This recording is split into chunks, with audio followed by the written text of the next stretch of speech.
So no, tonight I'm not going to dance, which is it's a bit weird for me tonight, but it's great. I'm going to talk. Actually, I'm going to talk about Zikr. This is my last show. And it's a very, very nice story, basically. I've been a dancer for 15 years, flamenco dancer. And I've been in theaters in Paris and London. I've done great production. And 2 years ago, we've been invited by a Sufi festival in India. My producer and I. And my producer and I, we work together. We're very spiritual and we love Sufi.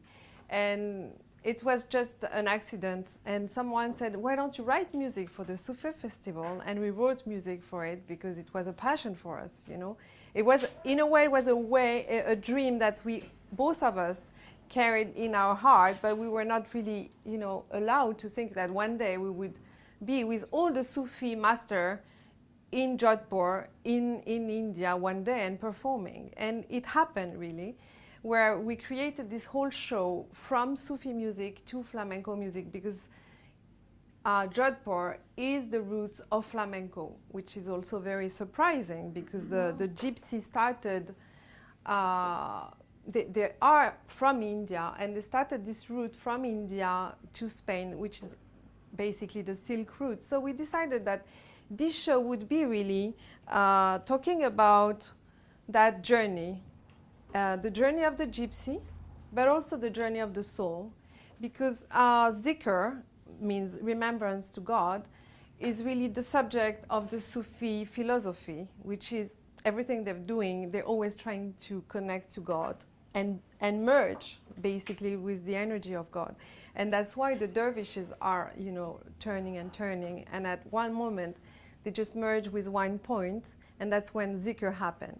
So this show was really like a dream for us because we managed to create a show where it was at the same time spiritual, but at the same time creative, music, dance. So Yus, the producer, and I were just so happy to do it. So this is exactly the example of what I want to talk about, which is the realization of a dream that is in your heart and you carry, and suddenly, because you have opened windows and because you have trusted life and because you have listened to your soul and because you have stopped listening to the world, that the dream is coming to you and the dream is starting to penetrate your life, and you can grab it one day and just make it happen and make it realize. And then when it happens, it's an amazing feeling that you have just an ecstatic moment. When I'm on stage, I'm singing those songs that are Sufi mixed with Arabic, with flamenco. I'm just, you know, it's heaven on earth, basically, for me. But to go back to where I was, I'm born in Morocco, born in a very traditional culture, Jewish, Moroccan, you know. We moved to France. When I moved to France, I had to really be someone. And there, I had to create an identity because, you know, when you arrive from Morocco to France and you're Jewish Moroccan, you are basically not someone. And you have to create an identity. And then what I did, as I was a good student because I wanted to exist. I wanted to have power. I wanted to be a free woman. I hated to see those women not being recognized, etc. So I felt like, wow, I'm going to be a powerful woman and I'm going to have the best studies. And I did. I had an MBA, it was amazing, blah, blah, blah. Became a banker. And there I felt really on top of the world. Wow. So here I am in Paris. I'm not anymore this little Jewish girl who doesn't really speak a very good French.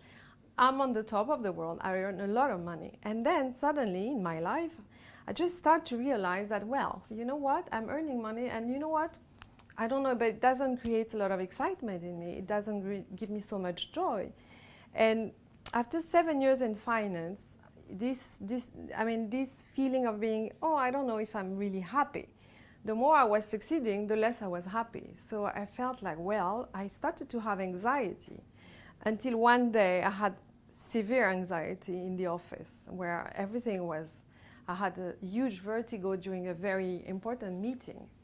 And all that started to unfold in my life, where I really had a real spiritual realization of who I was. Like, well, I really don't know who I am, but I really know that today I'm not happy. And the problem is I really created that identity that is very strong and that is suiting the society, but doesn't work for me. So what is the way out, really? Where is success? Success, if you're not joyful and you're not expressing joy, I don't think success is valid. So I had an immense courage at that time where I felt like, well, it's time for me to reassess everything. And I had this huge call in myself, in my heart, to start listening to who I was. And I really started to be alone in my house, start to meditate. And I was just attracted like a magnet to meditation and to writing and to reading great masters like Initiation or so many amazing books from different cultures. I didn't want to go into the Jewish culture because I didn't want to be boxed again, you know. So I needed to open to all cultures. So basically, I was attracted to that moment of listening to my inner voice. And that's all I've done for 2 years. And I started to write. Writing became really my teacher. So the more I was writing and asking questions, what is happening, what I am. So I realized that I was really a soul who were a writer, and I was a dancer, and I was a musician. And all those years in banking felt like another dream where I was not happy. So basically, what I've learned is we all create an identity in order to survive in this world. And why do we do that? Because when we arrive here, we are a soul, but we are surrounded by a whole world who need us to become someone. And we transform ourselves to suit the world because we all need to be loved. So that's the main problem. If you are not loved, you're not suiting the society and you feel very poor. So the baby, the child, is always trying to suit the society and to create an identity in order to survive into this world and be loved. So it starts with the wishes of the parents, and then it goes to the wishes of the school and the peers and the sibling and then the jobs. And so slowly you are creating a personality, an identity with layers of stuff that you accumulate that are not really who you are inside. Because inside is your inner voice and your soul is telling you stuff you have, when you are a small child, a conversation that is permanent with this inner voice. And then with these years where you are trying to be someone, to be loved, you're starting to forget that voice because this voice is really not worthy of the society. You know, who cares? You need to be this, you need to be rich, you need to be beautiful, you need to succeed, etc. So the child is like overwhelmed and just trying his best to create that identity. So basically, I created that identity, and then I decided to really clear the layers. And it took a while, I must say, but I was so obsessed because that's my nature. I'm an obsessive personality.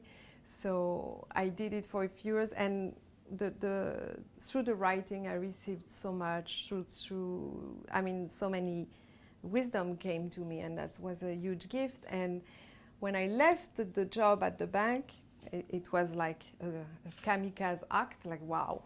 Everybody was looking at me like she's completely mad.